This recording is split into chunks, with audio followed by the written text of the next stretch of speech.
before I begin, can everyone hear me? Yeah. All right, those in the back? All right. When I started high school, I decided to end my band career because I was awful. There was no denying that when I played, the trombone more resembled a farting blue whale than hot cross buns. My parents disagreed with my decision. Then later that year, from a little cookie I opened at a Chinese restaurant, my fortune read something like, "Music will become an important aspect in your life in the near future." I chalked it up to coincidence, but my mom said that God was telling me something, and that if I didn't listen to him, it would be a sin. I told her if God was really sending me a message, I would get a second fortune about music. Then I got a second fortune about music. At this point, I was beginning to believe my mom. I promised that if I got a third fortune in a row, I would join the high school band. Amazingly, I got a third fortune in a row. Eventually, I gave in to my mother's wishes because she put the fear of God into me. Just a few months ago, I discovered an interesting revelation about this story. Now, that third fortune, that in fact wasn't God's message to me. It was planted by my mom as a ploy to get her way. I was so scared of God's wrath that I didn't realize the completely different coloration and font of my fortune than the fortunes of my family members. In other words, my mom fear-mongered me into joining high school band. I was surprised at her deception, but not by her means of getting what she wanted. You see, fear-mongering is actually fairly common in the household. The white lies like, if you sit too close to the TV, you will go blind, are continually told to motivate the child to do the right or respectable thing. Luckily, small fear-mongering for the betterment of a child is somewhat beneficial. The disturbing reality of fear-mongering rests in large-scale lies to gain profits or political motive. Fear-mongering is far too often utilized to create a false sense of insecurity. Now, today, let's analyze a few areas where fear-mongering is prevalent. Figure out who ignites this fear into our culture, and what we can all do to combat unnecessary fear in our lives. Fear-mongering is so effective and so easily achieved that it probably happens more than you realize. Let's explore a few areas. Violence is rampant throughout the U.S., right? Wrong. According to Brookings Institute, both the national crime rate and violent crime rate is actually about half of what it was in 1991. The even crazier thing, a recent survey shows that a pitiful 12% of Americans realize this. Meaning that almost 90% of people think that crime is at an all-time high. This misinformation does not end at crime. The UN reports the extreme poverty rate is cut in half, and sanitation has improved for 2.1 billion people worldwide, all since 1990. Smallpox and measles are completely eliminated. Last decade's war deaths were the lowest in 100 years. Charity givings reached record levels in 2014 and 2015. Infant mortality rates are decreasing. Literacy rates have skyrocketed in recent decades. I could go on and on. Yet somehow it feels like the world is worse off than ever before. Now, in no way am I suggesting that the world is free of problems. Of course the world has its problems.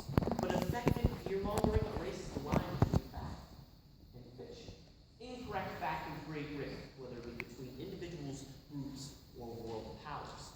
But when world powers begin to clash because of the ignorance of simple facts, bad things happen. Historically speaking, stereotypes are being reigned for generations.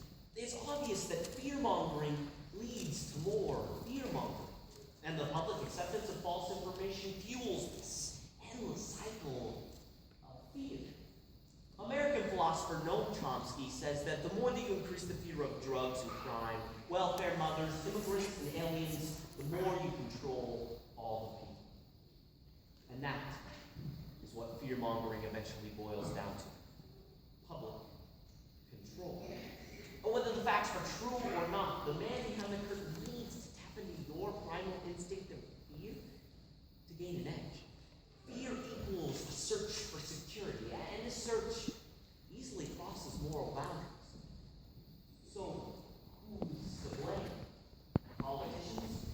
In the eye of politics, fear-mongering shows no balance. Adolf Hitler used these tactics. He's even been quoted as saying, "Nothing drives people harder than fear of sudden death." Hitler using fear tactics is no mind-bending revelation, but what if I told you that some of the most beloved political figures use this method? During the 1964 presidential election, civil rights advocate Lyndon B. Johnson aired an ad that tried to show the differences between himself and his opponent. The ad opens on a little girl innocently counting petals on a flower. As she gets to the last petal, an atomic bomb explodes, blowing the sweet little innocent American child to pieces. LBJ then remarks, "These are the stakes, to make a world in which all God's children can live, or to go in the dark. We must either love each other, or we must die." It is no debate that politicians use fear-mongering to their advantage. But CNBC senior columnist Jake Novak does not agree that politicians are the main source of fear. He argues that the media are actually the invisible force fueling the fear by continually producing articles about how the world is progressively churning towards disaster. He points out that the ironic thing is that these are usually the people who condemn politicians for fear-mongering. Take, for instance, this article title written by Tom Hartman. "GOP fear-mongering is taking American politics to a dark and disturbing place." The media fails to acknowledge this blatant hypocrisy. At this point, you may be asking yourself, doesn't fear-mongering just result in harmless precautionary measures? And this is where you have been led astray yet again. A fear-mongering actually benefits the groups and people we fear. Experts say today is not the golden age of terrorism. That was the 1970s. Maybe terrorism has decreased since 1970, but groups like Al-Qaeda and ISIS continue to thrive. And extensive media coverage of these groups only exacerbates our fear of terrorists. If ISIS's goal is to incite fear, then this indeed is the golden age of terrorism. Of course, these groups are a problem, but by thinking that anybody wearing a turban could be part of ISIS only enables what these groups are trying to accomplish. ISIS wants you to be afraid. They want you to question anything and everything that you previously trusted.